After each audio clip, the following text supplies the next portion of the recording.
Oh, well, talking about society and general life, I have a big issue with public transport. Well, look what happened to not so much in Victoria. I think Victoria's probably better than, say, Sydney. So I recently went to Sydney and I saw the system. And you've got, like, on the map, they have like 5 different colours. That's just from here. It's only like the 5 different colours, they only got like 10 stops. And they all go in different directions and interchanging sections. Then you've got to get another train to get to here, then another one. The map's all over the place. Not even like a cute little square grid with the outlines that the city does in Melbourne. And I found it hard in central Sydney City. Everything's like close together. You've got high rises on your left, your right, behind you, and you're like sort of boxed in with these big city bits. Then when you get to the harbour area, it's all broken out, space everywhere. It's like freedom because of all the lack of crowdedness from the people and the buildings. And then I sort of almost felt a bit claustrophobic in the main part. In Melbourne, you have like a couple of buildings and a bit of space. In Sydney, all those buildings sort of cave in and towered really high. And it's kind of like you're in the forest a bit. Yeah. And you sort of walk in and the trees get in and sort of scare you up a bit. It's kind of like that in Sydney, and then it's worse. You've got like all the buses and the taxis and all the people walking through, and roads that you can only turn left or right on and can't go straight ahead. And it was really clouded and felt like they tried to box you in.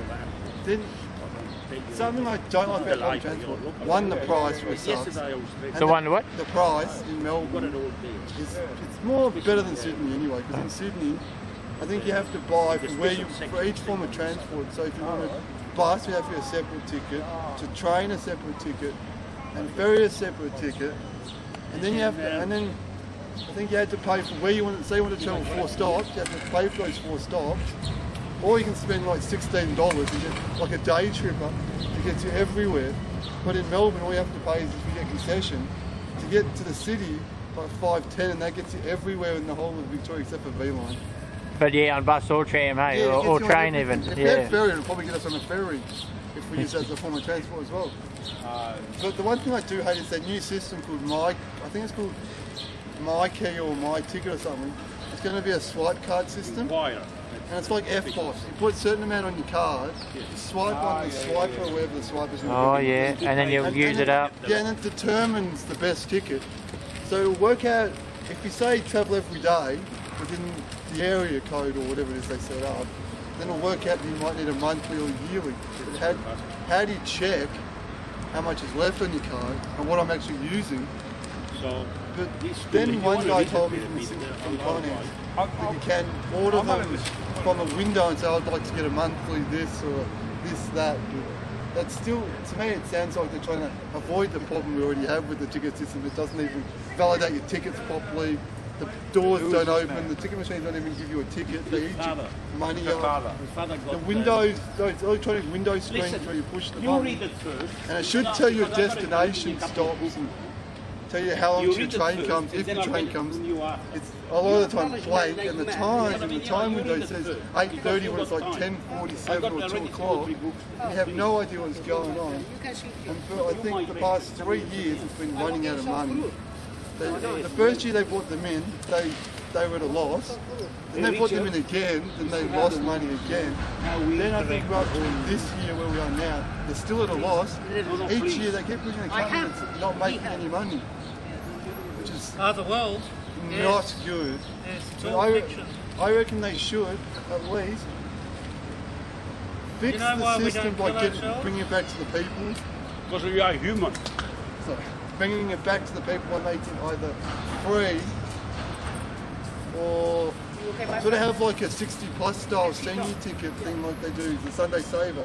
So have that 5 days a week type thing for a daily. A Sunday Saver is your daily version of a daily. Plus they should have clean, they should have people, at least one person at every station for safety reasons and to buy tickets if the machine stuff's up. And they should have all the toilets open so I can go to the toilet when I get to a station that doesn't have one.